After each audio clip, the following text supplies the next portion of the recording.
Sorry, I didn't hear the intro, but I'll introduce myself. I hope you can hear me all right. Please do put in the chat if there's any issues.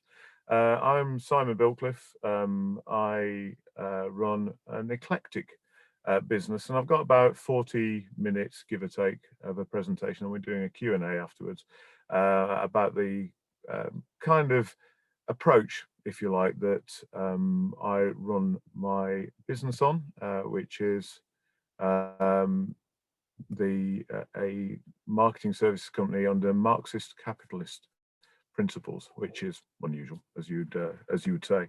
So what I'm going to do is run through the approach that we take, which is distinctively different from most companies, but I think you'll see that we're at a seminal change where there is no such thing as business as usual. You're going to have massive change in every marketplace, in every company, in every marketplace. You've got new challenges coming up.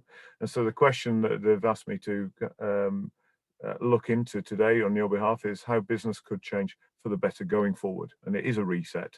And we all have choices how we run our businesses going forward. There is no continuum. We've had this break. We're still in this break. I hope that we can come out and build a better style of business. And certainly the way that I've run Webmart has been different, and it has been very resilient during the times that we've gone through. So I'm hoping now I can move on to the slide deck. So I say Dr. Simon Bilcliffe, Marxist capitalist evolutionary approach to business. I'm in Yorkshire, and so it's pretty straightforward. I like to think it's common sense, but counterintuitive common sense, as one would imagine with an oxymoron like Marxist capitalism. But if you bear with me, and that's the kind of social contract I'm asking with you today, I will share with you a new way of running a business that works, which has been proven to work over time, through good times and bad times, through significant change in our sector. I started off in print management, and as you can imagine, print has changed quite dramatically from there to an integrated marketing services company now. In return, I would ask you to suspend your preconceived ideas of what you were going to get out of this event today. I went to MIT in America, in Boston, Massachusetts Institute of Technology, to work out many years ago how to be the most innovative business that we could be. So it was a transformational change course that I went on. And the only thing I got out of it is, when you go into a meeting, suspend your preconceived ideas, because then you've got an open canvas that you can think about. So go in with an open mind and then apply your experiences when you hear new things. So hopefully, if you take that mantra today, it saved you 25 grand of MIT course, and you can use that as a tool going forward as well. Just to give you a frame of what Webmart does now, we started off buying and selling, brokering, printing. We've evolved into an integrated marketing services company as the world has moved on. So you need to wrap yourself around data-driven marketing, so insight-driven, and everybody who will be looking at how they can use artificial intelligence, how they can use machine learning to make sure that they land, expand, so land new customers, expand their existing customers, reactivate their lapsed customers, or go and have a referral from an existing happy customer. And that's the kind of approach that we do. This is the only slide about what Webmart does. But understanding how AI and machine learning can fit in there is quite an important thing for everybody. Those are the kind of customers that we do. Some of them are really small, some of them really big, but they're all going through the same change in a diverse marketplace. And whatever marketplace you're in professional services or whatever, you will have a great opportunity going out of this COVID period, but you'll have a significant amount of threats from new people coming into your market, as well as the incumbents within it. So how I started thinking slightly differently about what the world is about was in the miners' strike. And I left university at the time of the miners' strike. Most of you may not have been aware of it, but it was a year-long struggle in the mining industry. And it kind of opened my eyes to the abuse of power. And we're seeing that now with the procurement of PPE and this fast track this fast track is vested interest of being able to get 1.7 billion. I don't even know how many noughts that is, but it's a lot. 1.7 billion pounds worth of contracts of our money, our taxpayers' money, that hasn't gone through a procurement process. And we also, but it went to the people that they knew, to the establishment. And it's so, even though this is a historical perspective in this sense, for me, it's actually still here now. And what it does is it opens up your mind to kind of four areas which we're all grappling with. One is, we may look at, some of us are very well off and we're doing fine with ourselves, but there's huge inequality in society. These are things that we kind of take for granted with the modern form of capitalism.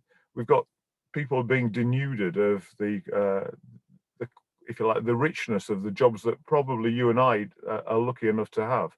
But if you're on a 0 hours contract or a minimum wage job with high degrees of insecurity, you don't have the luxury of those kind of things, and it's not right. And then you have the environmental disaster looming, which I think it was yesterday that Bill Gates came out and said curing COVID is a doddle compared with climate change, which is demonstrably correct. And so we need to look at new ways of creating economic value without raping the planet of its natural resource. And looking at the vested interest, how do you make a meritocratic society? And all of these things kind of made me sad and angry and want to come up with a new way of doing things. And hopefully during the course of this brief sojourn through 25 years of Webmart history, you can see an alternative model which actually addresses all of those things. The challenge is when you have vested interests running in the country, they start to measure things that don't actually make sense. The GDP, which is this thing that everybody cites, actually to you and I doesn't actually resonate at all, because it measures things that the Fed in America in 1932 came up with to try and understand what was going on in the Great Depression. And then because of the Second World War, it was adopted throughout the world as a measure. But when you correlate that with people's happiness, there is no correlation between it. People, whether the GDP is kind of going up or down, there doesn't really seem to be any correlation between it. So we're measuring the kind of wrong things on the societal point of view. And we also have, as a consequence of that, if you're looking, you and I know that running a business is nothing like these people portray. I mean, you wouldn't want the people that won The Apprentice to come into your business, to be so disruptive and egotistical.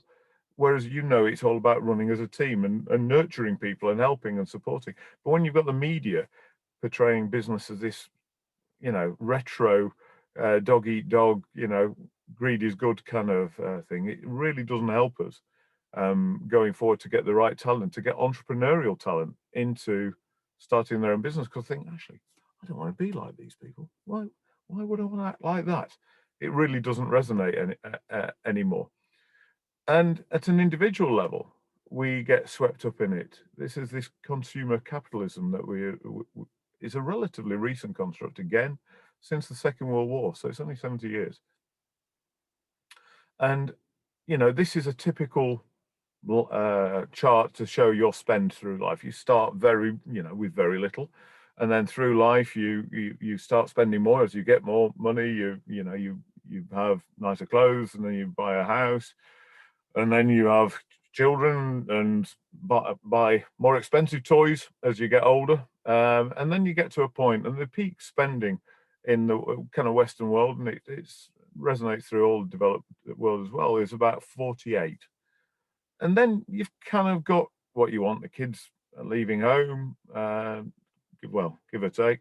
And then you start to realize, well, you've got kind of what you want. So you generally spend less as you go down towards your elder years. And then it goes, you trade down, you don't need as big a house, et cetera, et cetera, et cetera. So that's the kind of curve in terms of spending. But there is a corollary to this, and this is the global index of valued happiness. So this is self-reported. And this is from The Economist. And this, actually made me really happy when I saw this for the first time, because I hadn't imagined that when you start as young and you're really happy, and then you gradually slip down into a slippery slope and towards death as a 45-degree angle. But thankfully, it's not like that.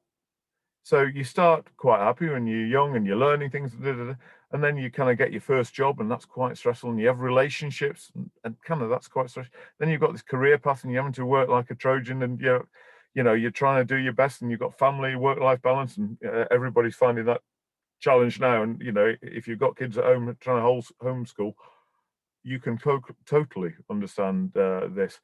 And then you get to a point, and that point is the unhappiest point in your life, which empirically is around 50. And that's where you've had all of these stressors and what have you. You've brought your children up, etc. And then all of a sudden you realize, actually, I'm quite comfortable with me now. I've got to where I want to get to. And then you release yourself from the burden of actually trying to be something that you're not, or you don't want to be. And you actually say, this is me. I'm quite comfortable in my own skin. And from there on to the rest of your days, typically you get happier, which is fantastic news for every one of us, particularly me at 55. Means I'm quite happy at, now or anyway. And it's only going to get better. Happy days. So you overlay those two things together, and there is no correlation between what you spend and how happy you are. And we've been sold a pup of consumer capitalism, of the more you get, the happier you are. There is a relationship, but it's an inverse one, because the pain that you have to go through to get the money to spend for the stuff that you need just doesn't make you happy. And I think if you look at millennials now, they're kind of realizing that. And that's why in normal times, they go out and do the things that they want to do rather than follow our kind of path and our, if you like, puritanical work ethic, although I've found them work just as hard, but differently, because they're not willing to make those sacrifices to make them unhappy until they're 50, so they get happy again. They want to be more happy all the way through. So it's a really different change to that. And as a business owner, these stats are scary. Worldwide, only 13%, 13% of people are fully engaged in your organization. 37% of British workers think that their job is meaningless. And I like that quote from Fight Club. That's why I put it in there, because actually you do spend a lot of time working with stuff that doesn't actually mean anything to you. And I just thought to myself, this isn't right. This can't be right. So I thought, well, what happens if I created a business which was the antithesis of this, where you actually try and make capitalism work for people and for the planet, not against them. It's not divide and conquer, and the person at the top gets it all and everybody else gets the crumbs off the table. Let's invert that model. And so back in 1996, I set up Webmart, and the idea was to actually try it, because you can implore and you can tell it's a good thing to do, and you can appeal to people's higher virtues about doing the right thing. But actually, until you can prove that it works, nobody wants to listen, rightly. So I set up Webmart in 96 to prove it. So fast forward to today, we have a remarkably dull balance sheet. Every year, it increases at a steady amount.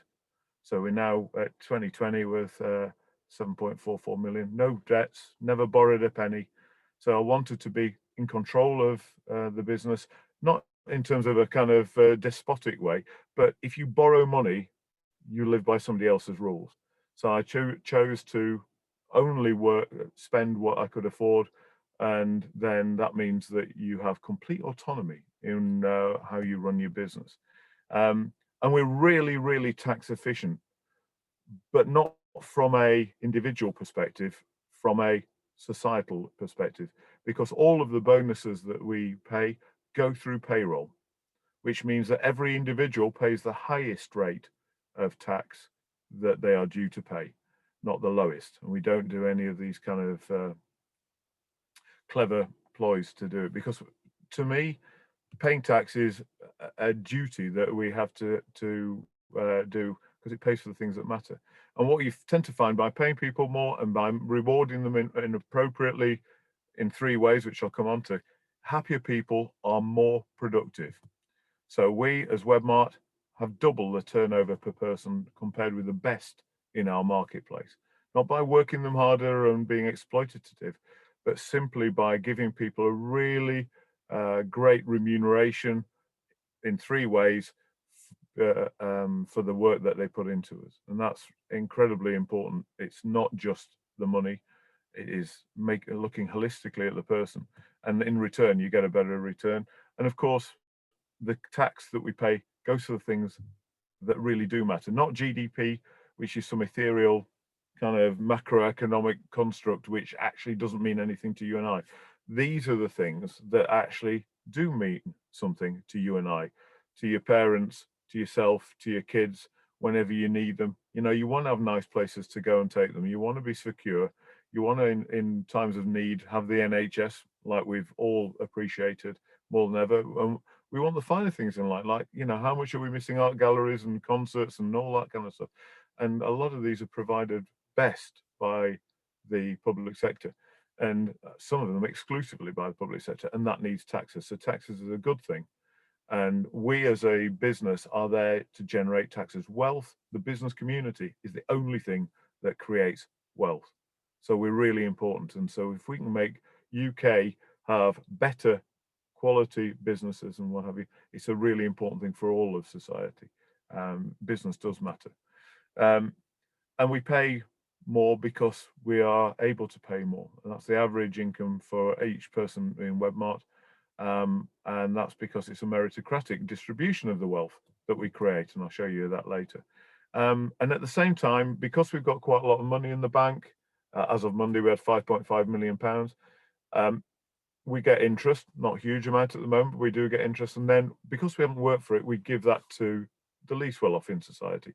So that money vests are there. And over time, that adds up to quite a lot. And each person is given a day to spend with their chosen charity so that they can actually see it, because it gives a reset actually to, you know, we tend to become feeling kind of more entitled if we're not careful. But if you go and see some of the least well-off in society or people really needing it and you give them something, it really matters to the individual and on a personal level as well as to the recipient charity. So those are the things, how you kind of blend it together. If we haven't earned it, we should give it away, and that's what we've done, so to give up nearly £2/3 of £1 million now.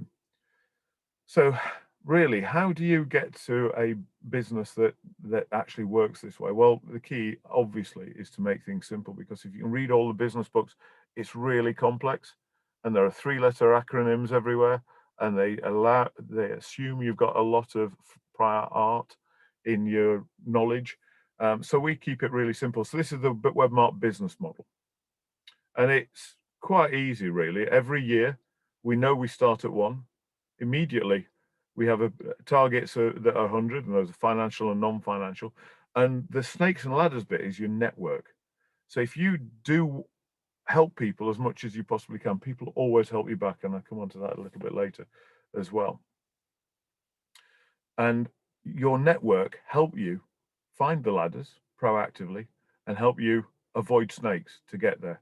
And this is why we as a business can evolve really quite quickly, because we've built up a great network of people who we've helped in the past for no expectation of anything back. But people are your outliers, your outriders, your radar to help you come up with new opportunities and stuff. And this is how you get there. But making things really simple in the business helps empower everybody, because everybody kind of understands it as a business. So this is now onto the house. So that's Webmart, what we do, and slightly different approach. This is how we achieve those things. As you say, the first principle of business, you can't manage what you don't measure, but you've got to manage things that matter. The trouble with most businesses is they only measure one thing: financial return. And as the old adage goes, to the man with a hammer, the whole world is a nail. So if you index everything over financial return, you're only looking at one dimension. And of course, the world is not one dimensional or two dimensional, or, you know, it is three dimensional. So in Webmart, we measure three things, the three things that really matter to everybody, to yourself, to everybody who works for you, to all of society. First thing, and most importantly, you maximize the intellectual return of a person. You make sure that you understand that person and you give them the opportunity to be the very best that they can be. And that allows them to actually do more of the stuff that they're good at. No shit. And if they're doing more of the stuff that they're good at, then generally people enjoy doing things that they're good at, and that maximizes the emotional return. So intellectual maximization leads to emotional maximization. And if people have got a comparative advantage at something and they enjoy doing it, then guess what? People want to trade with those people. So that's how we maximize the financial return. It is the outcome of maximizing the first two, not the modus operandi of achieving the other two. So maximize the intellectual, maximize the emotional, and then you will always maximize the financial return that you get for working together as a team. How that works as an individual is we spend a lot of time finding out what people are good at. We also make sure that we take away the things that will make them not happy and add in more things that make them happy. And we want to pay as well as we possibly can do. And I'll cover all of those three things separately in the last 15 minutes of this. But we don't just do it within the business. Most businesses are quite introspective. We are an extrospective business. So we look outside. So we don't just look at ourselves, we look at our suppliers and our clients as well. And that value chain throughout, that looking at one side, so how do we create value for customers, can always deliver value to suppliers if you've got it thought out well, and vice versa. If the suppliers can create new comparative advantage, then there are always benefits for customers if you have that approach to life, that extrospective approach to life. And that means you've got to build a trust network. People have got to share ideas with you, both on client side and supply side. And that drives the right behaviors that you need, because you've got to be trustworthy and people have got to share things with you to get competitive advantage. And that as a business is what Webmart is powered by, which I'll come into. As an individual, as a leader of the business, and leadership obviously permeates not just from the top, it's all the way through individual leadership as well. These are the three key traits that you need to be the best leader in this kind of environment. Transparency is amazingly powerful. Truth, one version of the truth, it is what it is. And transparency and truth, not having different messages to depending on who you're talking to, different stakeholders. So if you're telling the truth and you're transparent in it, that has trust. And trust is the most efficient way of working as a business. If you have trust with your clients, if you have trust with your suppliers, then if you've got any issues or challenges or opportunities, people share and you sort things out really, really quickly, which allows us to have double the turnover per employee compared with others, because we don't have a labyrinth of bureaucracy that we have to go through. We can ring up our customers and our suppliers at the senior level, because we've invested in good relationships with them to sort things out really, really quickly. And that transparency, truth, and trust is what powers everything, and your personal integrity, obviously. Because the truth is, these days, you cannot out-compete people. This kind of apprentice like dog eat dog kind of stuff. It really doesn't work in the long run.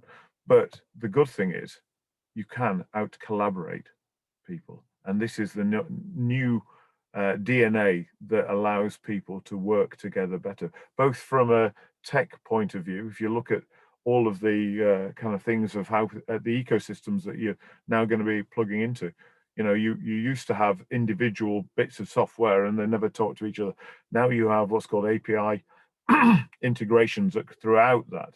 So your CRM can talk to your HubSpot, to talk to your Google, to talk to, the post office, to everything to work together. And it's the same in business. If you work in a collaborative way, it gives you a huge comparative advantage compared with other people. And it's more enjoyable for you. If you're working with people rather than against them, my goodness me, you get a significant amount of more joy out of it. But you have to obviously share strategic objectives. You have to share and trust people outside your organization and in them. And if you do that, then you tend to have a centripetal force that gathers up pace as everybody is aligned to deliver it. And if you've got challenges, and if you've got issues, and if you've got untrustworthy people, they really quickly show their true colors, and then you don't collaborate with them anymore. But 9 out of 10 times people are really wanting to work with you rather than working against you. So number one, maximize your intellectual return. How do you achieve this? You find out what people are good at and what they're bad at, and that takes trust, because people don't generally like to share what they're bad at because it's seen as weakness and stuff. Once you've done that, you wrap the role about the individual. So you let them within their role do less of what they're bad at and more of what they're good at. And you rinse and repeat that on a regular basis throughout their life. So you have some radical transformations in life. So this is two examples of that. Helen on the left, who started out as telesales when she first came into Webmart, and now 14 years later is our head of finance. So we sponsored her through that. As we realized her skill set wasn't in telesales, but she had a penchant and an ability in finance and loved numbers and stuff. So we've actually sponsored her through to get her qualifications. And Rich Boone, who started out as IT support and project management, and then evolved through new business sales director into now managing director at 32 of a 25 million turnover business. So he has taken over the mantle during this time. I managed to step back, and I actually furloughed myself to give him the space to do it. And it's been fantastic, the transformation that he has done. He's worked for this for 16 years, even though he's only 32. So this is, there is an opportunity to bring the talent through, and then they will take the initiative going forward, because in our marketing world, the people we're dealing with aren't 55-year-old white males.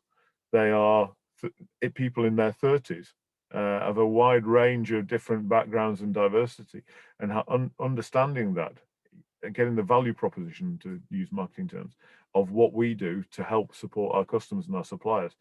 You need to have people that are aligned with the demographic of your customers. Really important thing, which is why our sales director is 24, because he is coming through into a world which is much more tech driven, but it's also people driven as well. It's a blend of the two, and so having an awareness of both of those, so you can really promote people at a very early age to high levels of responsibility. And the way we understand how people do that starts before they join. So everybody does a psychometric test, and I'll happily send you one if you link in with me. There are only two Simon Bilcliffs in LinkedIn. The other is my cousin, who's a plumber in Doncaster. So if you can either have the one with the yellow background, which is me, or him. But this is the demographic of me, this psychometric of myself. So you can see I'm very low on economic. Money's never really driven me, but understanding how the world works and theories and is obviously very high on me. But everybody's got an individual profile, and the more you understand about that, the earlier in their relationship with you, the better that will be. And we ask everybody to do a 1-minute video before they join us, so that everybody, once they've had we've gone through a video chat with them, we've gone through the psychometric, we've gone through the team interviews, we've gone through the individual interview with their line manager, and then I interview everybody. It's a 5-stage process before they get on. And then when they get on into Webmart for their probationary period, they have to have a 1-minute video. And I'll not share it because we're running short on time, but it's fantastic. Some of them, everybody does them differently, but everybody on day one that they come in, everybody knows them, who they are, and what their uniqueness is, which is fascinating. I say I'll not do that one because we haven't got time. But thereafter, they have 2 stages in their probation. One is everybody has to rank them anonymously on 3 criteria. This is one person's here, on their capability to do their job, their passion for the job, and their potential to be a great long-term webmarketer. Because you can blag an interview, even a 5-stager, you can't blag 3 months of working alongside people. And we give them an opportunity then to say the great things about the person and the areas to develop. And then the line manager runs through that with them. And then they do it again at 6 months. And after 6 months and 2 lots of fully anonymous feedbacks from the entire business, if they've got through that, then they're a Webmarteer. But it doesn't stop there. Every 6 months, we do an individual ranking. The only one that's made public is mine for accountability purposes. So people can anonymously rank me. And the questions down there about how happy you are at Webmart, how well you feel we maximize your intellectual, emotional, and financial return, how well you feel we pay you. And then the other bar lines are sharing criteria that people, how well do you think this person shares their insight with you? How supportive are they of you? How friendly are they? How well they take a joke? These are not usual KPIs that you get in a business. And we have got dashboards, obviously, for performance KPIs. But this is what matters to bring a person, a member of our community, which is Webmart. These are the things that matter. And then we have the top 10. These are enneagrams as well, which basically show how different people work together. Well worth a look as a senior management team. You can see where people fit and how they react in different circumstances. When we've done the individual one, that then goes on we have big screens throughout the business, and it actually says thank you to the top 10 Webmarters. These are the most influential people in Webmart, and it isn't necessarily the people who are most front of house. Quite often it's the people who support staff, and that's a really nice way of showing appreciation. So in our offices, when we're in there, on our screens at home, every 2 minutes we have live updates of the business performance. Some of them soft targets like this, some of them are sales targets, etc. And what you tend to find is that the leadership approach that people want aren't the kind of macho traits that used to work. It's now what was construed as more feminine. Obviously, they're not exclusive to female, but they're much more good listening, empathy, understanding, rather than determination, single-mindedness, blasting on through as it used to be. And this is only going to continue because actually it's a more human and nicer form of running a business. And if you want to attract young talent, the most important thing that they want is personal development. Huge 72%. That's the most important thing. Above money, above any, kind of titles or whatever, or perks, it's personal development is the most important thing. And so wherever you are, there is a huge amount of opportunity to do personal development, from Kickstart programs through to apprenticeship programs, through to local enterprise partnerships.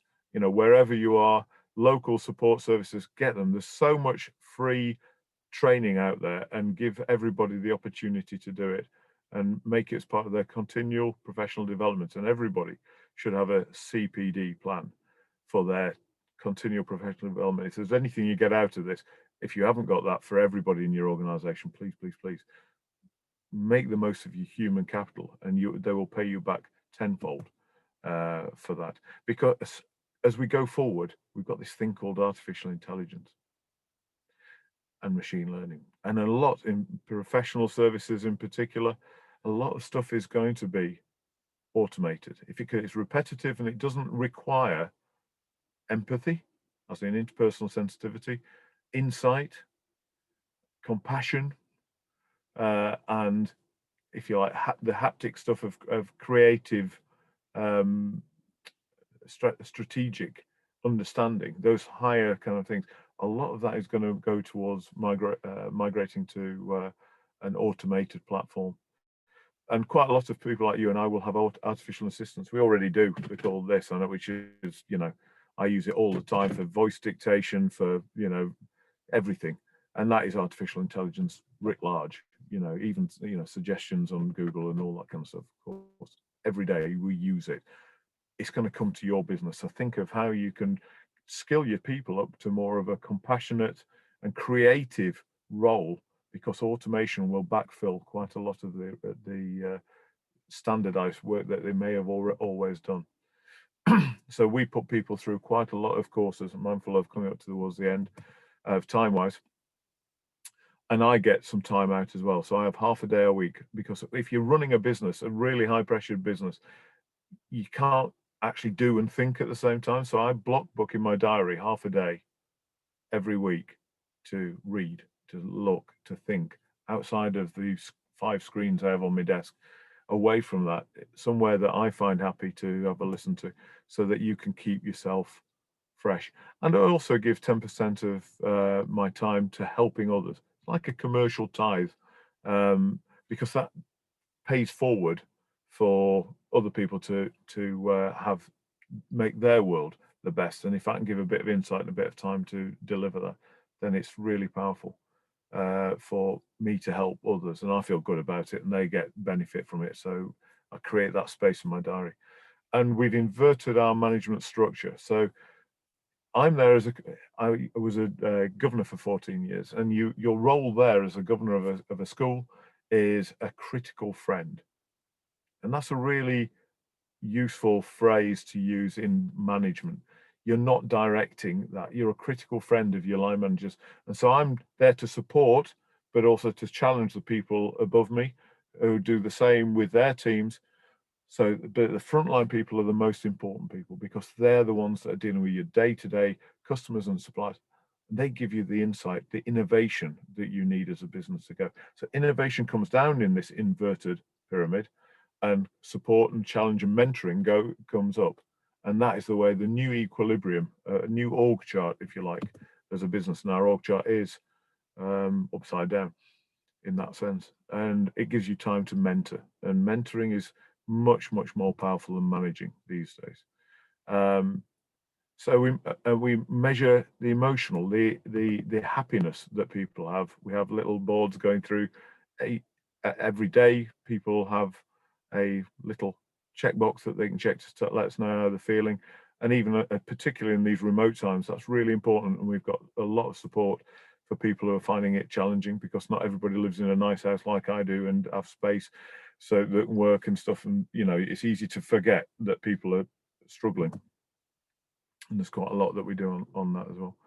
And we've also bought what we call the Webmart Oxygen Farm. This is a 166-acre woodland that we're rewilding into a Caledonian forest. For two things. We had cash in the business. So instead of having cash, which is a financial value, we converted it into an asset called a 166-acre farm, where everybody can use it to maximize their intellectual, emotional, and financial return, because it's an appreciating asset. So the business we win, but as individuals, they all get somewhere beautiful to take their family, and everybody gets a free week there a year. And we end up having fun. It's got everything you could ever want for a week away with your family somewhere nice, except the internet, so that your kids are present with you. So they spend time chatting to you, and loads of board games and all that kind of stuff. And that's how, as a business, we want to wrap around the commercial side with the individual side to deliver the maximized value to those as an individual. And of course, we are net carbon negative by the tune of 1,226 people, because of we've invested in this. So we're enhancing the planet, as well as doing well as a business, as well as doing good to the community. And so it's a very different ethos to most businesses. And mental illness, as we all know, is huge, huge, huge importance. So Webmart has always offered everybody £500 of free counselling a year. All they have to do is find whatever it is that they want to put an expense in. We don't ask a question. And it doesn't even have to be for them as a webmaster. It can be for their children, or for their partner, or elder care. Everybody has a challenge at some stage. So if you don't need it as a person, then you can give it to somebody who's close to you to use that. And all we need is the receipt coming in. So it's those little nuances, and it's relatively low money, but it actually means a lot to people to have those. And if you're wanting to invest in the people, then there's very little you can do that is more valuable than helping them with challenges that they've got outside of work. And we have an interesting workplace. I'm mindful of the fact I'm running over on time, so I'll whittle through it. But this is our office when we're allowed in it, eclectic, with some individual rooms that are unusual. Look at that, you don't even have to go into isolation with that one. And we've got the gym downstairs, and we have our Elizabethan war room as well. Each room has a different psychology. And every week people do a video about what's going on in the business, and everybody again does it their own style. So there's one version of the truth. So there's a video that comes out every Friday at 0:00 for us to deliver one message to everybody. And having one version of it is the most efficient way of working, as I said before. So a quote a customer gave me said, if you tell the truth, you don't have to remember anything. And I love that. And I've got a dreadful memory, so I'll use it all the time. So we have a really simple rule book. Never assume, always check. Do anything that you want to do as long as your mum will be proud of it, which is number 2, which is transparency and stuff. Never, and number 3, never defer. Just get on with it, try it. And if it as long as number 1 and 2 apply, you ain't going to go far wrong, to be honest. And we share when cash comes in. Nobody sees cash these days, so we have big screens again where the cash comes in the business. And this is Maslowian human psychology behavior. It's giving people the comfort that we're going to be there, because actually, if you want to be get the best out of people at the top of this triangle, you've got to. My role is to deliver everything at the bottom: security, appreciation, esteem, by helping them as individuals, and then they can do the best work that they can do at the top. That's it, and I'll share these slides via E3. Lastly, how do we share out the money, which I'm sure you'll be interested in. So we know that from the beginning, too much money doesn't make you happy. The more you spend, there's no correlation to your happiness, and of course, poverty is not great either. So it's that kind of concept of enough. That's the important thing. It's making sure it's not all about me. It's making sure that I am not the person that gets everything, because actually that destroys the culture of it. And again, transparency and whatever, everybody knows what I own. And if you want to look at that as an example of the kind of people that you'd want to work for, would you want to work for these top people, these egotists that think they can do anything because they've got lots of money, or do you want a purposeful life, one that actually means what you're doing is doing good and you're doing well at the same time? And that's what I'm trying to do, is get people to do a great job for society, for the community, for the environment, but also commercially as well, so that they get the best life. And we're on a mission to deliver an exceptional new working contract, if you like, between individuals, the company, and society. And the people at the bottom there had their own absolutely valid agenda, and they will transcend anybody at the top. As we know, they're all discredited, these selfish egotists, rightly. And if you want to do something that's important, do it for others, because the truth is, nobody cares about you. It's all about what you do for other people that matters, and that really transcends any individual gain. So we work out what is enough for the company to stay independent and strong and to be creative, and for the ownership group. And we've worked out £400,000 is enough. That is what we need, which is why our balance sheet goes up £400,000 every year. And that gives us the strength to do whatever that we want to do. And that's the red there. So we retain £400,000 post-tax profits every year. In between 400,000 and £1 million profits, half goes to the team, half goes to me. Above £1 million profit, 100% of that goes to the team, none to me. So they have got an opportunity to do an entrepreneur's return without the risk of being an entrepreneur, of putting the house on the market and risking their family and what have you. The more we work together, the more profit we make, the more value it is to them. And that profit, that post-tax profit, gets shared out really simply. It becomes a percentage of the base salary of everybody who's been there 2 years, effectively.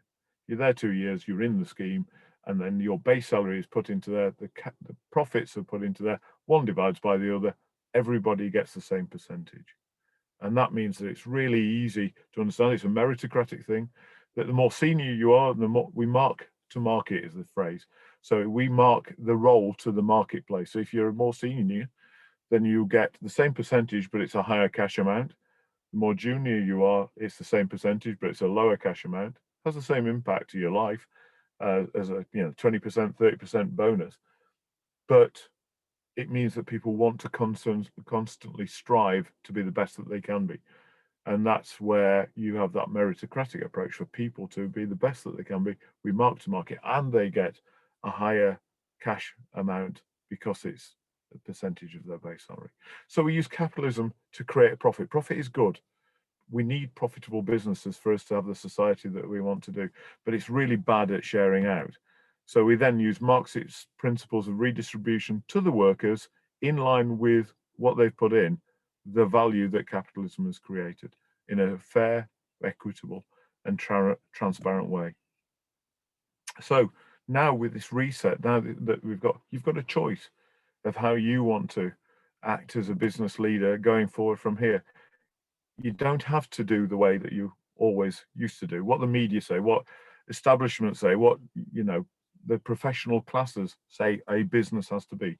I've proven through 25 years of self-funded growth and strength that we've created from this, that you can be both a profitable business that does a great job and is resilient to massive market changes, but also does good at the same time. It is a choice that you have to make. Now you can align your business to your ethics. You don't have to live somebody else's dream. You can do what you want to do as a business leader, because we need to make those changes that we saw at the beginning. Environmental, enhancing people's life quality, having a more better wealth distribution through society, and actually making the best come to the top, not just the elite who are preordained to have that. And we can do that through business in our own way, because there are these things that we wish to change. Now, people don't necessarily think it is something that has to change, but it will change if we drive that change, like these people did here. You know, at the time they were heretics, they were the people that were the disruptors. But actually, you look back now and you think, of course, it's the right thing to do at the right time. They were just brave, and they did that change. They drove that change, and we can do that now, because society can be fairer using a different business model. Work can be more rewarding for the people that work within it, more enriching of their lives rather than denuding it. And we can make the environment a great place for everybody by investing some of the money that we make out of capitalism into the environment rather than extracting it from the environment. So in synopsis, final slides, welcome to Marxist capitalism. It's capitalism that works really well for all and to create a better world. And it's now your turn to ask questions and act differently. So let's build a better world going forward. On your marks, get set, go. Thank you. Hopefully somebody will come back in. I'm not sure if you can hear me or not. A bit. You've got me. I'm in a super interesting perspective. Are you getting me all here? About 30%. Yeah, if you can, one of the things that's really is your ability to pass your kind of ethos to the team. Are you getting me? Yeah, I got ethos and team.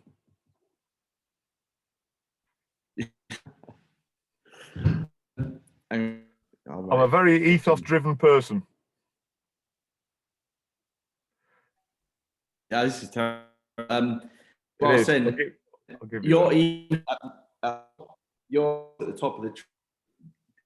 It's the whole team rolled in the same direction.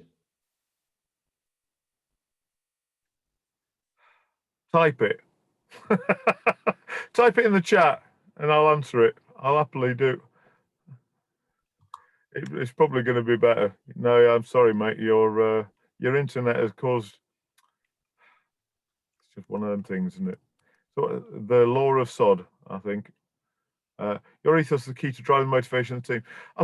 I don't think it's. I think it's attracted people to the business because you know, it's a centripetal force. People that Julie, if you want to ask a question, just type it in there. I think it's the easiest way from what I can tell. So please feel free to just type bullet points and I'll answer it. I think if you're very clear about what you stand for and what you're in business for, people will either be repelled by it or attracted to it. So, you know, we're Marmite. You're either going to love our ethos, or you're going to actually really not like that kind of unstructured, in a way, but values driven business. The good thing about it is, over the 25 years, I've gone away from being some beardy, weirdy outlier that they bring on at the end just to kind of like a stormtrooper or a shock trooper, to something that actually people actually get. And I have lots of people in normal times coming up afterwards actually wanting to understand more about it, how they can do it, the tools, tips, hints, you know, things that people can use. And so, while I've been away from the business during, you know, furloughing myself, I've written a book about it, which I'm just working down now with Penguin Random House. So fingers crossed there'll be a book come out of it at the other end, because it does work, and it's so much better, so much easier to run than the kind of command and control approach that most businesses run under, really, being honest. Okay, do you change throughout the process? Have I changed? Is that? I'm not entirely sure if I've changed massively. We've all changed, haven't we? Good heavens. So effectively, it's yes. There's lots of there's lots of changes that have taken place, but you know, mental health has been a massive one that we've used as a fact, and it's really not stigmatized here, so it gives us an opportunity to people to share things, and that's quite unusual, I think, in most businesses, and that's seen as a strength because everybody's there to support everybody, and that through, you know, challenging times like this, then it's more of a kind of mutual. Everybody's learning from everybody else and sharing as much as we can do. Julie, I'm interested in your point in furlough scheme. A trustee of a charity that has used the furlough scheme and now looking to have a decent year, and is considering handing back the furlough money.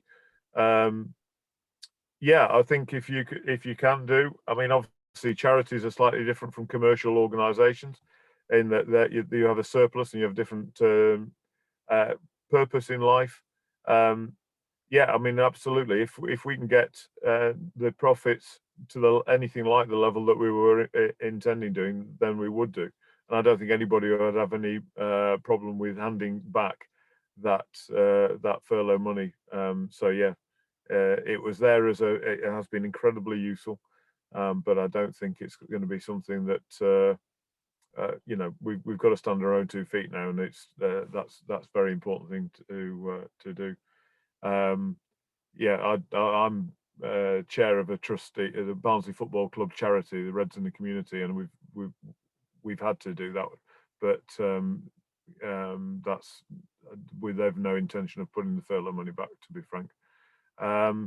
Investors profiling for sales. How do you suggest we introduce across all departments? Software developer, just switch off to this kind of thing. Yeah, I mean, it's a self-help and self-awareness thing, to be honest. I mean, software developers are unusual. Every one of them is an unusual character by definition, and so as long as you're not imposing, and it's a voyage of self-discovery as well, because quite often they don't understand the things that are, you know, software developer people, and crass generalizations, of course, but broadly don't understand why everybody else doesn't get it. You know, to them, it's things are clarity itself, and we're all like, I don't quite understand this. So I think if you look at it as a company-wide thing, it's for their own purposes. Obviously, we do it at the start of their journey with us. So everybody who joins, that's part of our, if you like, social contract, that we want to understand them better. So that's the best time to do it. But yeah, I mean, I've done it with the chair of our the charity that sorry, with the CEO of the charity that I've done, and really found it very, very interesting. We're rolling it out through the entire organization, and the Enneagram as well is another thing that allows you to do that. Those two things together help. It's breeding understanding, and helps empathy, and empathy is what powers a organization to pull together in times of adversity, good and bad times. And Enneagram is quite a good way of showing people how they react in different situations and why somebody would react very differently to them. And it's entirely predictable. It's not like, you know, that it's something you can't map out. So I think it would be quite useful. Are there any other companies using the same model? There's a thing called B Corporation, which we're actually going through at the moment. I've not done it for years because we do all, you know, immodestly, we do the right things for the right reasons anyway. But it's difficult to explain it. So B corporations do a very similar thing. It'd be well worth having a look for that. We're going through it, and we'll hopefully get it in the next month or so. So yes, I think purpose-driven companies will be the new approach to getting talent that you couldn't afford otherwise, because people are wanting more out of life than just earning money. So if you've got a real clear vision of purpose that is meaningful, that isn't about me getting more money, then, and you're trying to drive some change in the world, you attract the right kind of people to make your business and organization successful, because what success equals resonates with the individual, and therefore you get, you know, lower staff turnover, you get less challenges in the workplace, you get people pulling together. And so something as dramatic as furlough and COVID and what have you, we absolutely seamlessly went into that mode, and people have worked together and actually will come out a stronger business than we went in, which is, you know, pretty impressive. Anyway, I'm afraid I'm going to have to go now. But if anybody wants to get links, please feel free to get hold of me on LinkedIn. And if there's, I'll happily share the slide deck that E3M will, EM3 will send out to you, and carry on fighting the good fight. Take care. And hopefully Jamie will get a better internet. Thanks, Simon. If you can hear me, amazing. Yeah, definitely. See ya. Brilliant. Thank you so much. All right. Bye-bye.